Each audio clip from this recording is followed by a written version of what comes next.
Welcome back, students. This is session 8 of night 3 for the hermeneutics class, and we're going to jump straight into it, tackling lexical, syntactical analysis. Fun mouthful there, but we'll go ahead and we'll explain what all of that means. So essentially, it is the study of the meaning of individual words. That's the part of it that is the lexical or lexicology, and the way that those words are combined, or the order in which they're put together, which is syntax. So the goal behind this particular study, this portion in the hermeneutic process, is to accurately determine the author's intended meaning, because as we've already established last week, we're aiming for the author's intended meaning.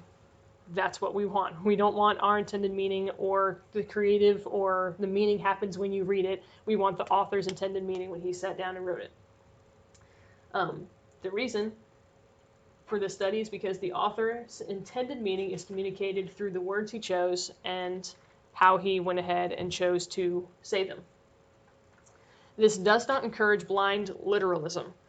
We've mentioned in earlier sessions of this course that hermeneutics, when done correctly, recognizes that there are literal elements of the Bible, there are figurative, portions of text, as well as symbolic. So it doesn't treat everything as meant to be literal. It recognizes that there is a place for all three of those and uses tools and context to determine which ones to apply. Without lexical, syntactical analysis, we would have no assurance that our interpretation is the meaning that God intended to convey, or that one interpretation can be more valid than another one. Without aiming for the author's intended meaning and having some way of establishing that we have found his meaning, then it's just a free-for-all, and whoever's got a new idea is just a buffet table of ideas, and no one's right or wrong. So, 7 steps to run through when tackling this process. Your first is to identify the general literary form. So what that means is you're looking for, is it literal, is it figurative, is it symbolic? Because the form is going to influence the way the author intends his words to be understood. Poetry does not use words in the same way that plain prose, or informational text does. 1/3 of the Old Testament is written in the form of Hebrew poetry. And for us, in our culture, poetry means that you've got the same sound typically being repeated at the end of a sentence. But for Hebrew poetry, it's not a rhythm of sound or of syllables. It's a rhythm of ideas. So that is how the rhyme is established in Hebrew poetry. I talk about that more and some really cool features about that when I cover the Old Testament survey class. But that's just a point that you can hit Hebrew poetry when you're looking at things, and because it doesn't always read exactly like poetry to us, someone may not recognize that they are reading poetry when they are. I've always wondered about that, actually. Because, some books are stated as poetry books, but to me they never read like poetry, so that's interesting to find out more about that one. Yep. It's a rhythm of idea, and when covering the Old Testament survey course, we break down like the core main types of poetry and why those are under that category. So the second step would be to trace the development of the author's theme and show how the passage fits into its context. We mentioned just last session that you can be reading something and in the order of what you're reading in their message, something feels like it's out of place or doesn't fit. Part of this would help you to look and determine where it actually does, because clearly the author saw a link and we're trying to figure out what that link is for ourselves, so it makes sense to us. Your third step is to identify the natural divisions of the text. This is key, because some of the divisions that we have across our Bibles, where chapters start and end, are not where things would be naturally. A situation doesn't end. Sometimes it carries over into halfway into the next chapter. If you were to go ahead and read through the Bible where it didn't have any of those chapter breakouts, which is how it used to be, there's things that you would read and your mind would naturally know, oh, this piece concluded, here's the next. But different versions, and over time, we have different headings, but they're not always the natural heading if you were reading it all the way through to know where it stopped. For example, in Joshua chapters 1 and 2, when Joshua is speaking to the figure that comes to see him, head of heaven's armies, chapter 1 ends, and the way that chapter 1 ends, we don't have too much insight into who he is speaking to. Chapter 2 continues the exact same situation, the exact same conversation. It's not the beginning of something new, but it feels like it. If you were to pull out the chapter 2 heading and read it through, it's the same situation continuing with no time lapse between them, but it's cut off in the middle of it for whatever reason. If you read all the way through, recognizing it's the same situation, the beginning of chapter 2 adds context clues to exactly who Joshua is speaking to. And also covered in the Old Testament class, it's the same type of situation as with Shadrach, Meshach, and Abednego, where it's recognized that Christ had appeared to them, that the figure is recognized as being the Son of God, because of a few key things that happen. For starters, Joshua addresses him in the beginning of chapter 2 by Elohim, by one of their names for God. He bows and worships the figure, and he's not told to get up and if you're only supposed to be worshiping God, and in other cases where someone would start to go ahead and worship an angelic figure who is a messenger of God, they would stop them because they were not God. This figure does not stop Joshua. He's also told to take his shoes off because the ground is holy. That only happened when you were in God's presence, not in an angel's presence.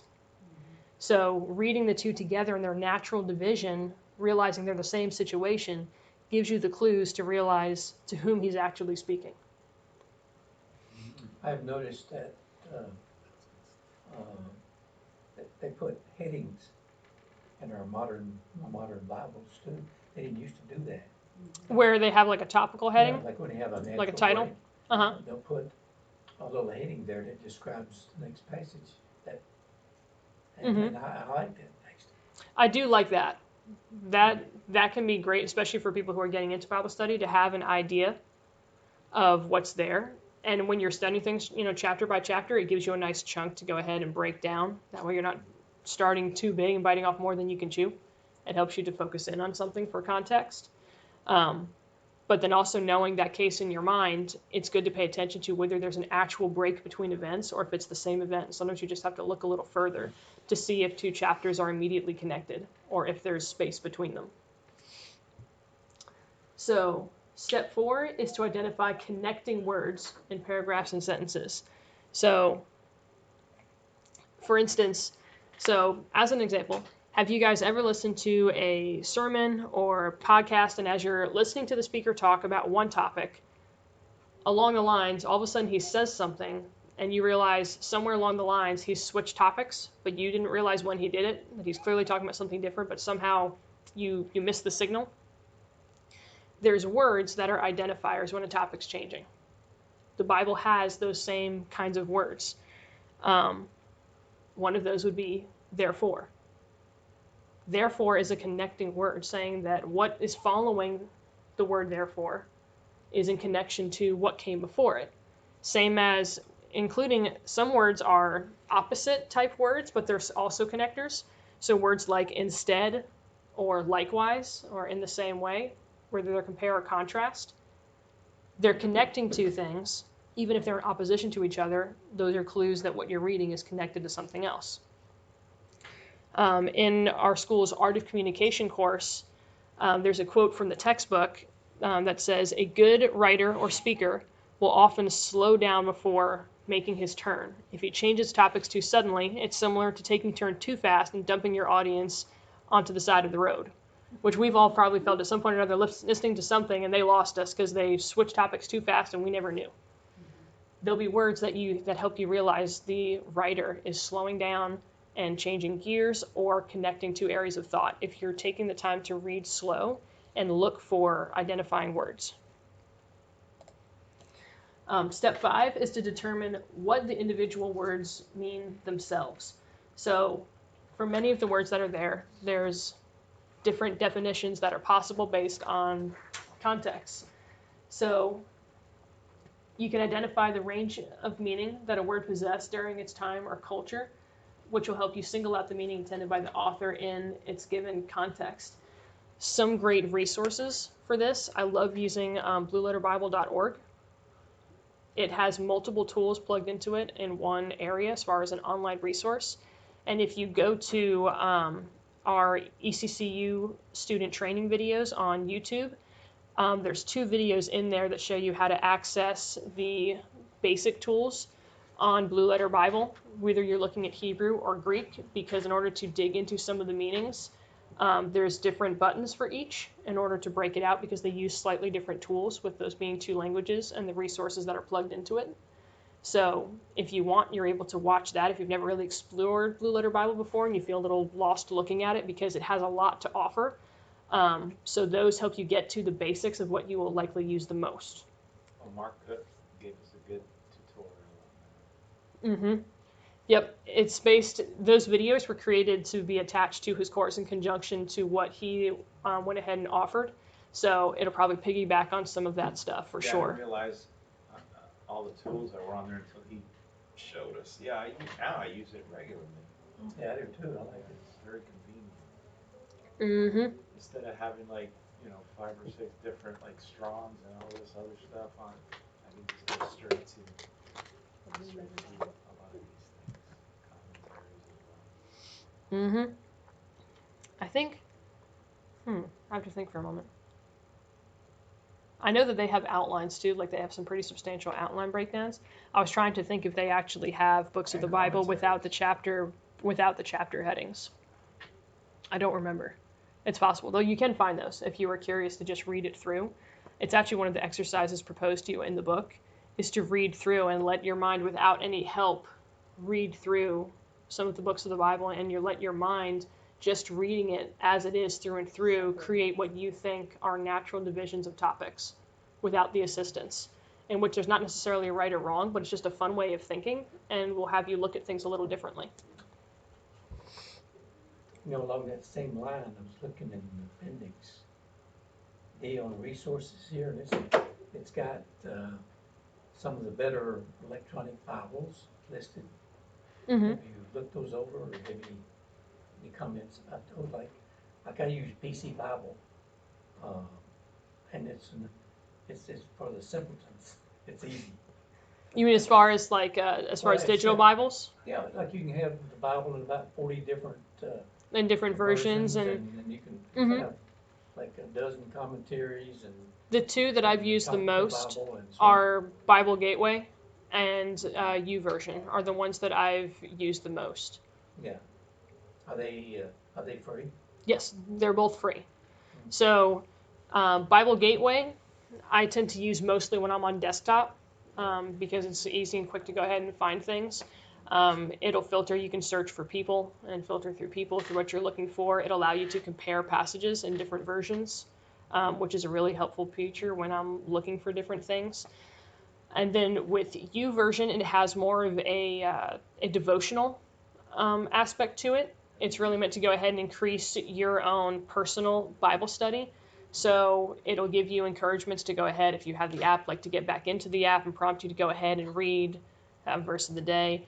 But one of what it'll have versus having commentaries attached to it is it'll actually have devotional Bible studies that you can do in conjunction to reading. So you can set up Bible plans, or you can look for Bible devotionals within that app that are all in there for free by multiple different churches, preachers, to pair with your Bible reading. So YouVersion is a very personal devotional based app. I have not checked out their browser site to see if there's more. I use it just for an app on the personal level, and then when I'm studying things and looking for comparisons between text and quick search of scripture, I tend to use Bible Gateway on my desktop. I've been using PC Bible for at least 20 years. I'm through about 3 or 4 versions of it now. As they upgrade Windows, it's Windows based. And it's an excellent resource. You can put things side by side. You can do chronological Bible. You can do, but it's got Bible dictionary, Bible commentaries, and you can add on to it. You go to their website. There's an area of study you want to concentrate on. You can usually find maybe a book or something about that, and then add it. So actually it puts it all under one roof, and that's good. Something else that I enjoy about Bible Gateway and YouVersion is, I believe Bible Gateway does it too, but you're able to not only highlight what you're reading, to have saved highlights, because you create a free account with your email, and that's so that way if you were reading it on your phone and then on a tablet or on a website, um, they're all in sync, so they keep your same highlights, but also your same notes. So you can create a highlight, but then you could actually type in notes, so something that you learned or a physical, or a revelation or something you read for or picked up from one of these classes. You can actually type a note in that's saved and then has a little button. So the next time you come across that verse, you'll see a little button you can click that'll go ahead and unfold a note attached to it whenever you hit that verse again. So that's a fun feature that are in those as well. So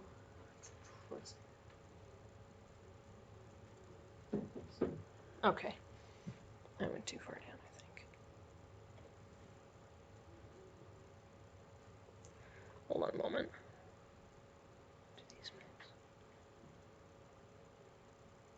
Okay.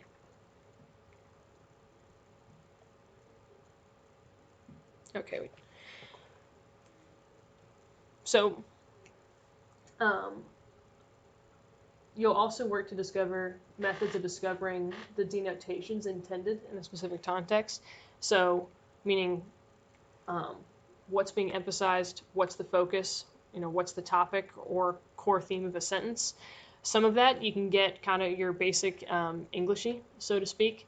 So some of the things that are thrown forth as something you could do is to see if the subject and the predicate of a sentence explain each other. Those are words that you may remember from taking English classes, but that's the idea of looking if your subjects add meaning to each other in context. You can also look to see if there is parallelism within a passage. So those are things that are meant to go ahead and be in sync. They're parallel to each other. So if something is being set up with English words that are indicators of things being parallels, then that gives you insight into how the two topics relate to each other, or how they strongly contrast from each other. And then you'll also want to figure out if things are being used as part of a figure of speech. That comes more probably with your deeper study or with commentaries that are really diving into how words are being used at the time, because figures of speech exist. Some of them you can pick up through patterns. If you've read the Bible enough, then you recognize things that stand out as people saying things as a figure of speech for something else. But we all know that if English language, even for us, if we just look at our own language, our own idioms and our own figures of speech don't always make things easy when you're learning English. When I was growing up, there was a hilarious book series that was out for kids called Amelia Bedelia, which was about this fun woman who was a housekeeper, Amelia Bedelia by name, and she did not understand idioms or figures of speech. She took everything you said literally. So through her little goof, her errors and goofs, it taught you as a kid what these phrases actually meant as you were learning how to read and learning English. So there's an instance where someone says, hey, let's hit the road, because she's going to go on a trip with, she's close with the couple that, she cleans their house floor. So she runs out there with a stick and, slaps the road. So, and, to which they react like, why'd you do that? She gives her reason. You said hit the road, and they explain what it means. So through these funny circumstances as a kid, you're able to be taught what they mean. So that comes to mind when I think about the fact that figures of speech do exist, and they do at times. You'll read them without realizing that you've even read a figure of speech sometimes. Ernesto reads Diary of a Wimpy Kid. That's where he learns. Yes. Feel free to laugh. Are you throwing Ernesto under the bus? My kids have read that. Yes. All right. So then the final two steps. So analyzing syntax, or the relationship of words one to another.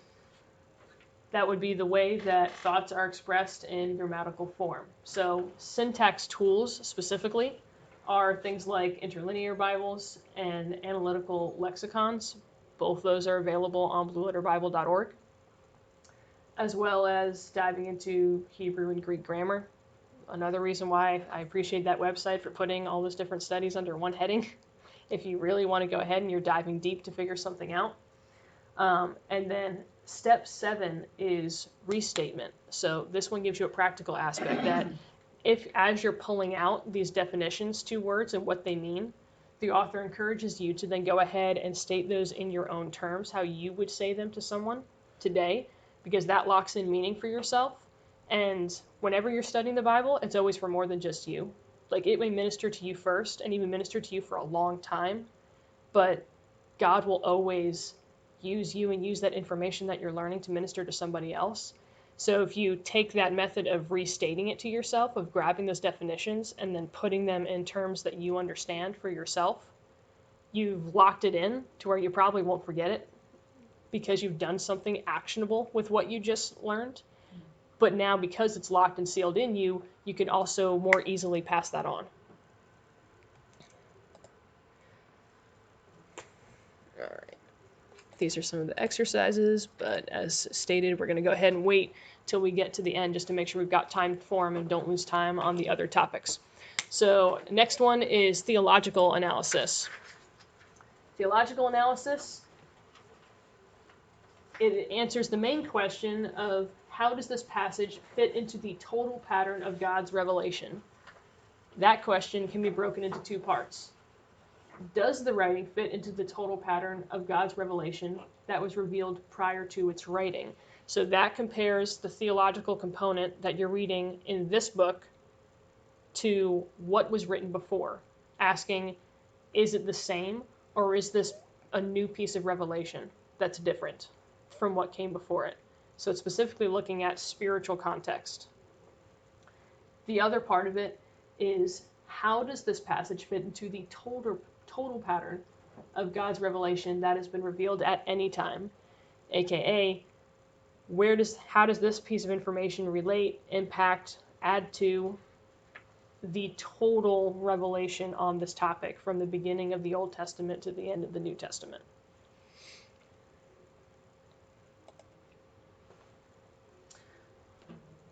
So this I'm touching on a bit because your book touches on it, and I want to have a chance to break down some of what this means. So this is the continuity / discontinuity issue. What these 2 words attempt to do is answer the question, how do the Old and New Testament relate to each other and to us? So continuity, by definition, is the unbroken and consistent existence or operation of something over time, while discontinuity is a sharp difference between parts of something. So when you're talking about Old and New Testament, in general, people who lean toward total continuity believe that the Old and New Testament run together as one, and that Old Testament promises can still apply to New Testament believers. In general, discontinuity believes that the Old Testament period is 100% finished, and it has nothing to do with New Testament believers. That they are 2 distinct time periods that apply to 2 distinct groups, and they do not mix. So that gives you both ends of the spectrum. So those are general descriptions. What you'll read in the book, within that chapter, chapter 5, is different positions in between that lean towards more continuity or more discontinuity between how the 2 testaments relate to each other and how they relate to believers reading the Bible today. I'll touch on a few of them.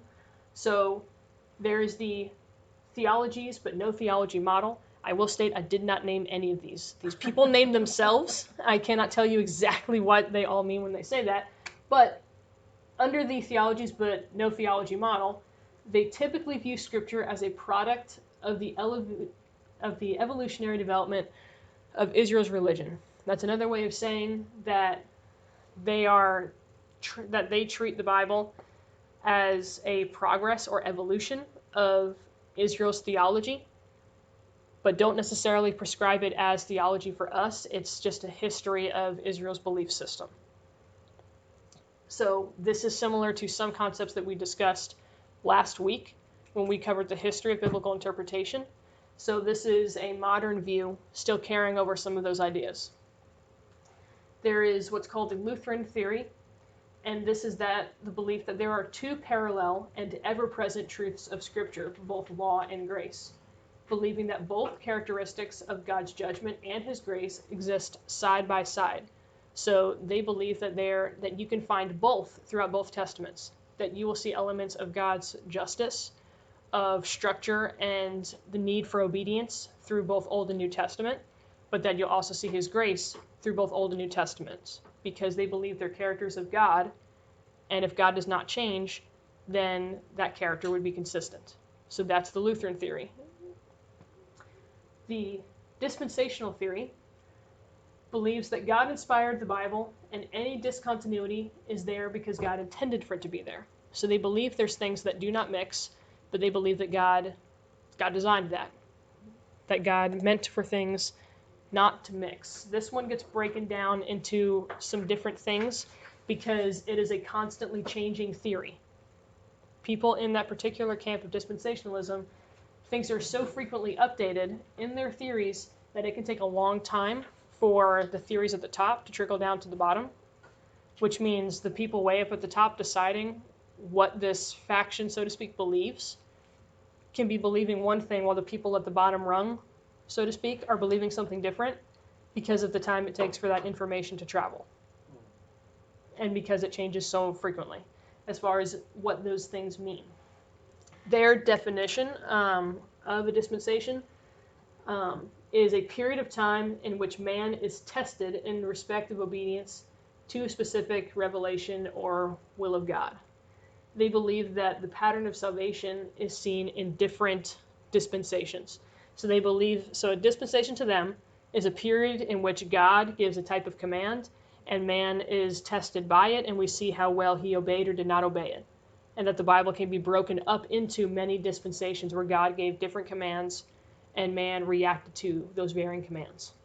And that's how they break up the salvation story of the Bible. Normally, they hold between 4 and 9 different dispensations across the whole Bible, which is honestly a pretty big range. That's double, number 4 and 9. 9 is more than double 4. So there's a wide amount of how they break up different things. The general cycle that they see is that God gives human beings a specific set of responsibilities or patterns for obedience. Humankind fails to live up to that set of responsibilities, so then God responds in mercy by giving a different set of responsibilities. That's how they see the cycle between each dispensation that they've broken out. Then there's the covenantal theory. So it believes that the Bible is broken up into different covenants. But what's interesting is the way that they pair things together. So they have what they believe is a covenant of works, which spans from creation to the fall of Adam and Eve. And then there's the covenant of grace, which spans from the fall until present day, where both the Old and New Testament fall under the covenant of grace. And then finally is the epigenetic model. I may or may not be pronouncing that word perfectly. I would have said it. This attempts to strike a balance between both extremes of the continuity issue. So what they believe is that God's revelations are never imperfect, however, he adds to them throughout Scripture. One of the images that they use to describe this concept is the example of a young tree. If you were to look at a small tree that had just started sprouting, you would recognize that it is still going to grow and more is going to be added to it, but you would not consider that small tree to be incomplete necessarily. You wouldn't look at it and think that it's half a tree. It's a full tree, 100% through and through, but it still isn't the same as a full-grown tree. So they believe in a way that the covenants that God had were complete, but that there was things that were going to grow with them as fuller revelation or fullerness came out of it, is the way that they describe their position. So that's a breakdown to explain a bit more of some of what you'll see when you read through that for that chapter. And then on to the practical steps to applying theological analysis. First step, you'll want to determine your own view of the nature of God's relationship to humankind. The reason this is important is because this is the one case where, for sure, when you're specifically looking through theology, what you believe about God and his character is going to significantly impact what you read. So it's important to know what you actually believe and put it down and think about it. Because it's impossible to go into anything without, and completely clear bias. We can clear a lot of it, but we're still going to have core beliefs. So my encouragement is to pick one when you go in. What I talked about a little bit last week, that when we talked about the argument between whether the Bible is inerrant, without error, or if it has partial errors. And for me, if you choose to believe, if your personal belief going in is that the Bible has partial errors when it comes to facts about geography or history, but the spiritual facts are set, you will find what you're looking for. You're going to see things you perceive to be errors and things that you perceive to be true, and you'll have to sort what's true and what's not. If you go in with the belief that the Bible does not have errors, and take that stance, then if you see something that could potentially be a conflict, it's not going to be a deal breaker conflict to you. You're going to look for a solution to it, believing there is a solution, where the other person doesn't need a solution and may not even believe there is one or has to be.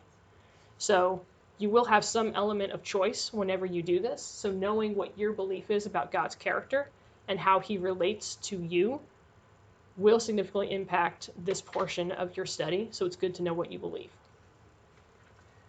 After that, you'll want to identify the implications of this view for the passage you're studying. So that's similar to that first point. When you know what you believe, consider how that's going to impact what you read. This is getting you to actually kind of really think about your own beliefs and the fact that they have impact, because many of us just pick up books or pick up anything, and just read it, and we don't often think about the impact our own beliefs have when studying something.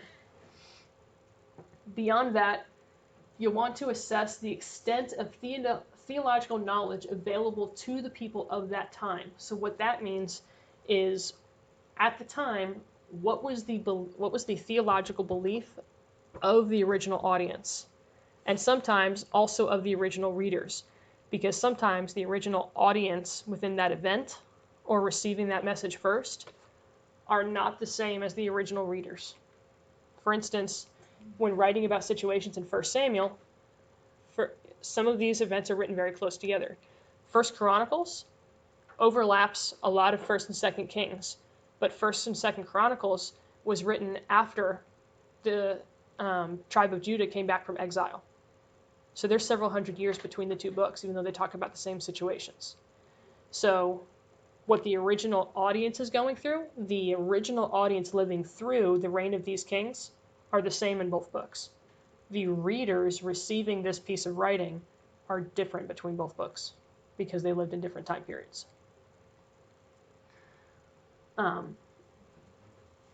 Next, and as far as determining what they believe, you can use a little bit of history when you're looking at commentaries, but you can also pretty much determine by reading the Bible carefully what they believe about things. And sometimes it'll take a couple of read-throughs. This one didn't hit me until I actually studied for the historical books of the Old Testament course.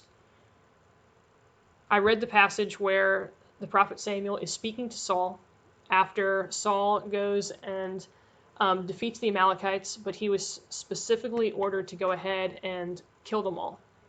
And it's likened to a dedication, similar language to the idea of a burnt offering, where these would be completely removed, off to God, nothing kept for themselves, nothing they were allowed to keep.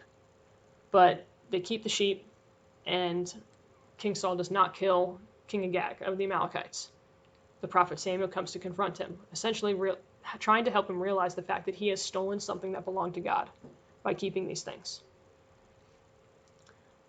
To try to save face, Saul asks Samuel to stay with him and to go ahead and burn a sacrifice, to God in front of the people, and they'll have a celebration and such to turn things back to God.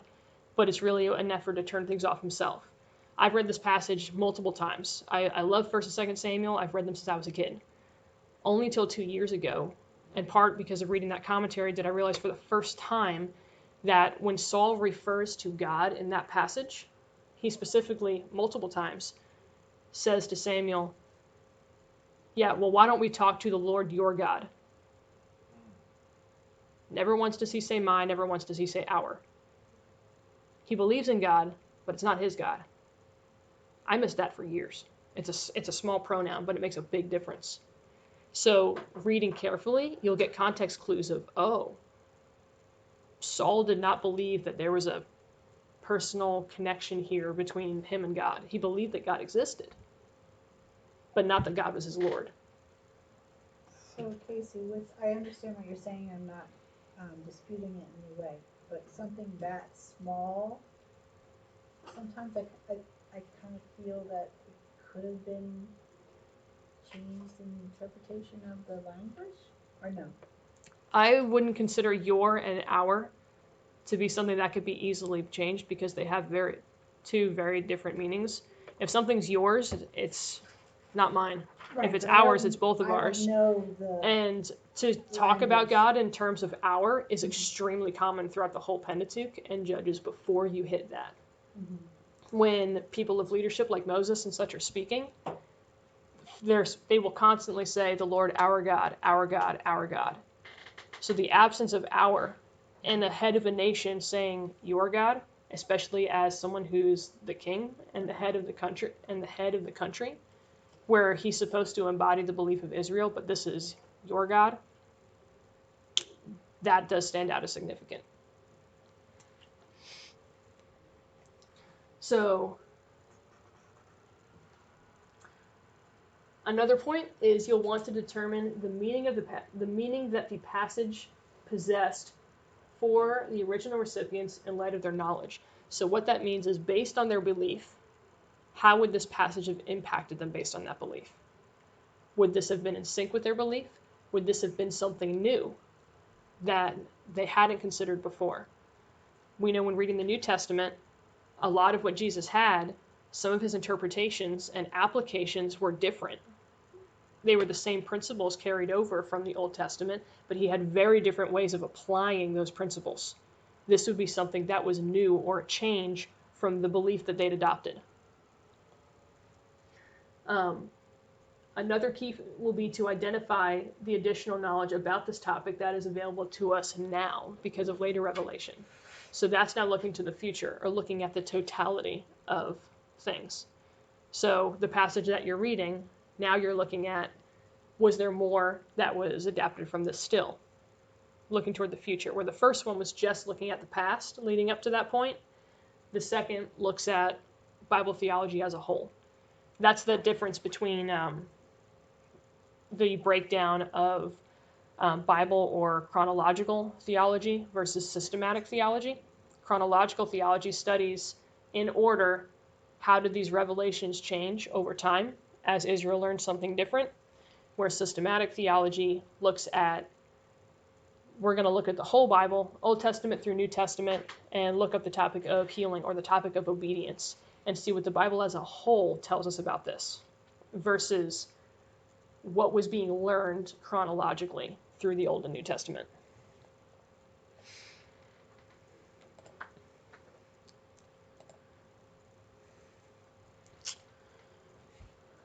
All right.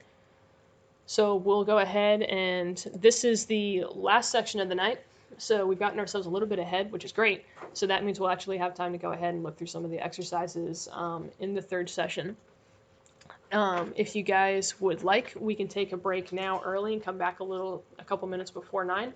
If you guys want to pause now, or do you want to read into like the first slide of this and then take a break? Take a break right now, then just keep everything fresh, all together. Everybody good with that? Okay, then we'll go ahead and we'll pause now.